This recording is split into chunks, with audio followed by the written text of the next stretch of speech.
Hi, it's Chris with Implied Music.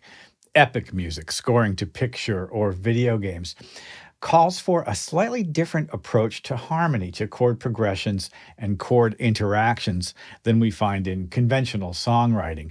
And stepping outside of that pattern, it can be a little bit hard, but the truth is it's really not that big a step, which is why today I want to look at root motion in thirds.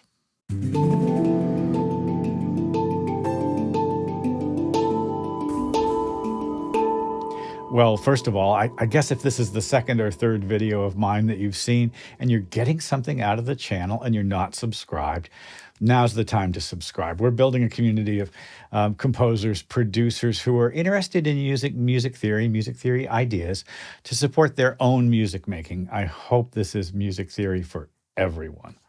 Also, I really want to know what you're working on specifically. How can I help? What kinds of things can we talk about that will help what you're doing go forward? I'm getting great suggestions all the time. And, a lot of the time, I make a lot of videos. The videos I make come directly from comments and suggestions. So let's do a quick review. We're going to talk a little bit about diatonic chords and how they fit together. And then we're going to step outside that conventional category and talk about how root motions in thirds and, chromatic thirds can really give us an epic sound. So quickly, I know you guys know this. In any given key, there are conventional triads whose notes are members of that key. And each step of the scale will provide us with a new chord. Some will be major, some will be minor. When you get up to the seventh degree, it's diminished. Now, within the scale, there are intervals, like that's a third up. I went 1, 2, 3, and it's called the mediant, the third step of the scale. And then if I go down, that note there, the A from the C, is also a third. It's the submediant. As it happens, this third is a major third. 1, 2, 3, 4 half steps up. And the submediant going down to A is 1, 2, 3 half steps down. A major third is 4 half steps. A minor third is only 3. Now, that's going to come into play for us as we begin to explore root motion in thirds that step outside of the conventional diatonic scale. Let's go back to the beginning of my sequence where I've built a few examples. Watch this descending bass line. It's going to descend in major thirds. And it's a kind of a weird epic sound, right? C goes down to A flat, which then goes down another major third to E. 2 of those notes are in the C scale, C and E, but the A flat is surprising. It comes out of nowhere. Now, what's interesting to us is how we might use, and I'm going to continue, those roots to build simple major triads. Now, look at what's going to happen here at measure 5. C major, A flat major, E major. It's bright and really interesting. C major, A flat major, E major.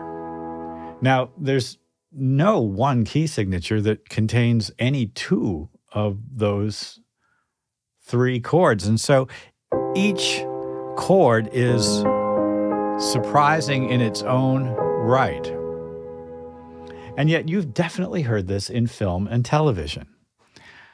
Okay, so that was descending, and we had simple triads, right? Just the simplest expression, the root, the third, and the fifth of each of them. Well voiced, but nevertheless. So I asked myself, what if I expanded that idea, added, say, a 9th or a 7th to the triad? So here we have the same roots, but I've created new voicings, and these voicings nicely are a stack of fourths. And you can see the same stack of fourths ascends a half step and then another half step. So we get added tones or extensions.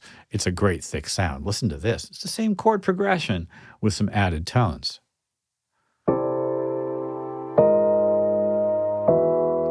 It's very evocative. Now, we can also ascend going up in major thirds. C goes up to E, goes up to A flat, and this time let's have the voicings descend. You'll hear what I mean. Just simple triads. And, you know, major thirds and major chords, right? It gives us a kind of a sort of an uplift feeling. There's the extensions, and that's a very jazzy sound. Well, just like moving in major thirds, we can also move in minor thirds. So a minor third up from C is E flat. A minor third up from E flat is F sharp or G flat. And then a minor third up from that is A. Now, you've probably noticed, if you're thinking about it, that that spells a diminished chord. It's just the way it is. You probably noticed that the other one spelled an augmented chord. So I'm going to take this root motion in minor thirds now and make minor chords. So C minor to A minor to F sharp minor. So dark and beautiful. Well, here you can just hear how those roots sound descending.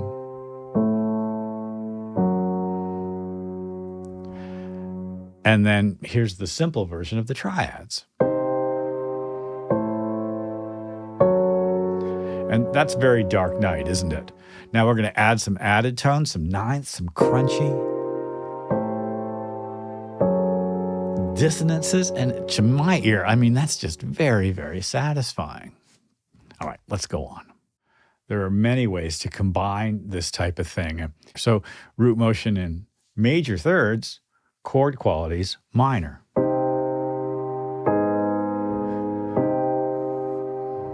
Very dark and beautiful. I love that effect. And here's something similar, but with tensions. Would be beautiful in strings and winds. And then just to extend the idea,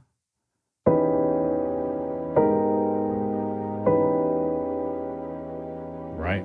Yeah. Well, here's a similar sequence in strings. Bass descending in major thirds, G down to E flat, down to B.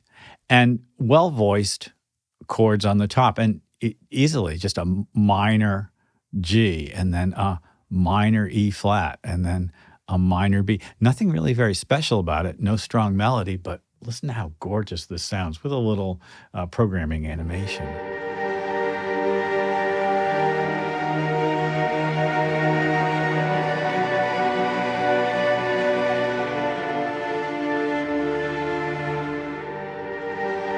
It makes a great loop, too. Now, there's nothing about this that is like diatonic harmony at all. There's no tonic-dominant relationships.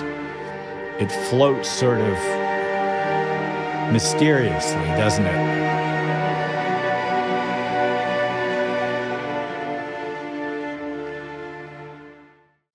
It doesn't have to be just strings, though, does it? We could use these kinds of chords, these sorts of progressions in almost any style of music. So I thought, what about a sort of arpeggiated electronica thing? Well, here we've got that descending bass, G down to E flat, down to B again. It's the same.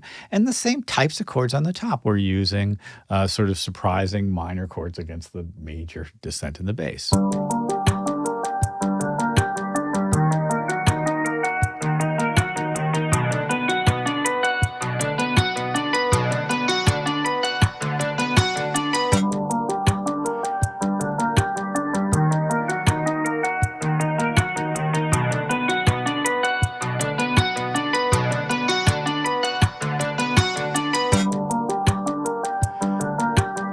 Thank you, boys.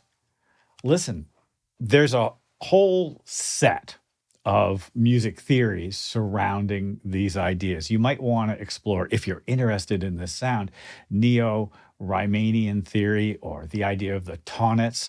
But listen, you don't need to know a whole bunch of names for it.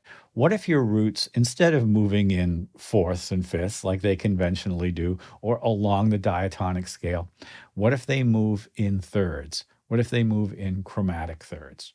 In general, if you want to store one word in your head, say chromatic mediant modulation, because what we're doing is we're moving in thirds, mediants, and we're moving to notes that are chromatic. They're not in the diatonic scale. They're surprisingly a little bit out.